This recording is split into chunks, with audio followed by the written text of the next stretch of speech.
दोस्तों, माना जाता है कि एक नागिन अपने नाक के लिए कुछ भी करने को तैयार रहती है। ऐसे में अगर उसके नाक को कोई व्यक्ति नुकसान पहुंचाता है या फिर उसके नाक को कोई मार दे तो फिर उस नागिन का गुस्सा सातवें आसमान पर होता है। किस्से कहानियों में तो आप लोगों ने अक्सर सुना ही होगा कि नागिन अपने नाक की मृत्यु का बदला 7 जन्म तक लेती है। ऐसी ही एक सच्ची घटना आज हम आपको सुनाने वाले हैं, जो कि बिहार के एक गांव दरभंगा में घटी है। ये गांव जंगल के बिल्कुल करीब बसा हुआ है। इस गांव में एक ऐसा मामला सामने आया है जिसे देखकर हर कोई व्यक्ति हैरान रह गया, क्योंकि यहाँ असल में नागिन का गुस्सा एक युवा लड़के पर फूटा है। कहानी कुछ इस प्रकार है। प्राचीन समय में बिहार के इसी गांव में मोहन और रामू नाम के 2 मित्र रहते थे। उनकी मित्रता काफी गहरी थी और दिन के समय दोनों ही मित्र अपनी बकरियों को चुगाने पास के जंगल में जाया करते थे। और उसी जंगल में एक इच्छाधारी नाग नागिन काफी लंबे समय से रहते थे और दोनों ही अपनी नागमणि की रखवाली करते थे। एक बार मोहन की एक बकरी घने जंगल में अंदर चली गई, तो मोहन ने रामू से कहा कि तुम आज मेरी बाकी बकरियों को अपनी बकरियों के साथ घर ले जाओ। मैं अपनी उस खोई हुई बकरी को ढूंढकर लाता हूँ जो जंगल में अंदर चली गई है। उधर नागिन भी अपना भेष बदलकर तथा मनुष्य रूप धारण कर अपने नाग को नागमणि की रक्षा करने के लिए छोड़ गांव में भ्रमण के लिए निकल गई। जब मोहन अपनी बकरी को ढूंढते हुए उस जगह पर पहुंचा जहां एक पेड़ के नीचे बने एक बिल से तेज रोशनी प्रकट हो रही थी, मोहन उस प्रकाश को देखकर काफी चौंक गया और आगे जाकर देखा कि वह प्रकाश कहां से आ रहा है। मोहन ने उसी वृक्ष की एक शाखा तोड़कर एक लंबा सा डंडा बनाया और उस डंडे की सहायता से पेड़ के नीचे उस बिल पर जोर जोर से वार करने लगा जहां से वह प्रकाश प्रकट हो रहा था।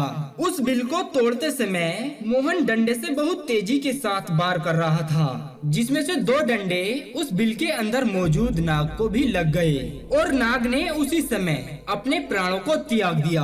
उसने पहले उस नाग को डंडे से हिलाकर देखा कि यह मरा है या नहीं। जब उसने पूरी अच्छी तरीके से यह सुनिश्चित कर लिया कि नाग मर चुका है, तो उसने अपने मैले हाथों को अपने वस्त्रों से साफ करके उस नागमणि को उठा लिया और तेजी से अपने घर की ओर भागने लगा। और वो ये भी भूल गया कि वह एक बकरी को ढूंढने जंगल में आया था। इधर जब नागिन वापस अपने बिल की ओर लौटी और जैसे ही उसने अपने नाग को मरा हुआ देखा और वहाँ से नागमणि भी गायब है, तो वह भयंकर क्रोध में क्रोधित हो गई। उसने अपनी दिव्य शक्तियों से अपने मरे हुए नाग की आंखों में देखा और यह जान लिया कि ये हरकत किसने की है। मोहन ने बहुत बड़ी गलती कर दी थी। बस क्या था, नागिन मोहन को इधर उधर ढूंढने लगी। दूसरी ओर मोहन बहुत खुश था क्योंकि उसे दुनिया की सबसे चमत्कारी चीज जो मिल चुकी थी। मोहन जब अपने घर पहुंचा तो उसने सबसे पहले नागमणि को एक साफ सुथरी अच्छी जगह पर रखा और कुछ दिनों के बाद उसने उस नागमणि की सहायता से अपने घर को ही बदल दिया। मोहन ये सब देखकर बहुत खुश हो गया। अब वह नागिन भयंकर क्रोध में उसे ढूंढ रही थी, परंतु वह नागिन विवश थी क्योंकि मोहन के पास उसके नाग की नागमणि थी और वह तब तक मोहन को कोई नुकसान नहीं पहुंचा सकती थी जब तक उसके पास वो नागमणि हो। एक इच्छाधारी नागिन बिना नागमणि के भी अपना रूप बदल सकती है और अपनी इसी शक्ति का फायदा उठाकर उस नागिन ने एक सुंदर कन्या का रूप धारण किया। और मोहन किसी काम से दूसरे गांव में जा रहा था, परंतु वह नागिन सुंदर कन्या के रूप में रास्ते के किनारे बैठ गई और जोर जोर से रोने लगी।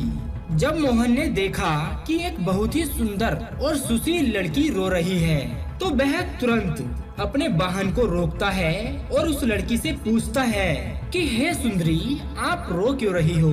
तो नागिन के भेष में उस सुंदर कन्या ने कहा कि मेरा नाम काजल है और मैं अपने पति के साथ दूसरे गांव में रहती थी, परंतु कल वह किसी दूसरी लड़की के साथ विवाह कर आ गया और मुझे मार मार कर अपने घर से बाहर निकाल दिया है। अब मैं बेसहारा हूँ, लाचार हूँ, मुझे मदद की जरूरत है।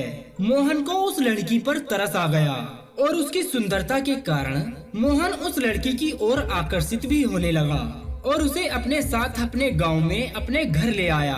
और धीरे धीरे काफी समय बीत गया और उन दोनों के बीच इतनी गहरी मित्रता हो गई कि मोहन को पता ही नहीं लगा कि वह उससे कब प्यार करने लगा है। एक दिन मोहन और काजल यानी कि वो नागिन दोनों घूमने के लिए गए और एक जगह एकांत पाकर लड़की के रूप में उस नागिन ने मोहन से पूछा कि तुम्हारे गले में ये चमकती चीज क्या है। तो मोहन बोला, कुछ नहीं, यह एक साधारण सा आभूषण है जो मुझे काफी अच्छा लगता है, इसीलिए मैं इसे अपने गले में पहनता हूँ। आपको बता दें कि यह वही आभूषण था जिसे नागमणि के नाम से पुकारा जाता है। तब काजल बोली, क्या तुम इस आभूषण को कुछ समय के लिए मुझे दिखा सकते हो, क्योंकि मुझे इसकी चमक बहुत भाती है। मैं देखना चाहती हूँ कि ये आखिर मेरे गले पर कैसा लगता है। इस पर मोहन काफी क्रोध में बोला कि नहीं, ये चीज मैं तुम्हें नहीं दे सकता हूँ। इसके बदले तुम मुझसे कुछ भी मांग सकती हो, मैं तुम्हें वो दे सकता हूँ, लेकिन ये नहीं दे सकता। इस पर काजल एकदम से गुस्सा होकर बोली कि मोहन, तुम तो कहते थे कि तुम मुझे जान से भी ज्यादा प्यार करते हो, लेकिन मैंने तुम्हारे गले की ये माला क्या मांग ली। इस साधारण सी चीज के लिए तुम मुझे मना कर रहे हो और मुझ पर काफी क्रोध भी कर रहे हो। बस रहने दो, मैं जानती हूँ कि मैं तुम्हारे लिए कितना मायने रखती हूँ। परंतु ना चाहते हुए भी मोहन ने अपनी वह माला निकाली और काजल को देते हुए बोला कि ठीक है, कुछ समय के लिए तुम इसे अपने पास रख सकती हो या अपने गले में पहन सकती हो, परंतु ध्यान से। जैसे ही काजल के हाथों में वो नागमणि आई तो पायल का रूप एकदम से बदलने लगा। केवल कुछ ही पलों में पायल एक सुंदर कन्या से एक भयंकर नागिन के रूप में परिवर्तित हो गई और उस नागिन ने कई बार मोहन को डसा। डस कर उस नागिन ने मोहन को जान से मार दिया और उस नागिन का इंतकाम पूरा हो चुका था।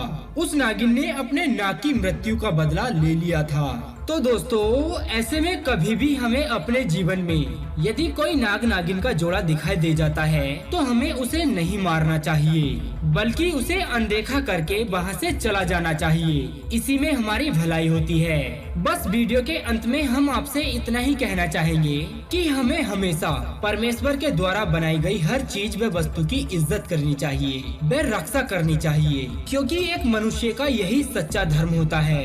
अगर आपका इस वीडियो के बारे में कोई सुझाव है तो आप हमें कमेंट करके जरूर बताइएगा।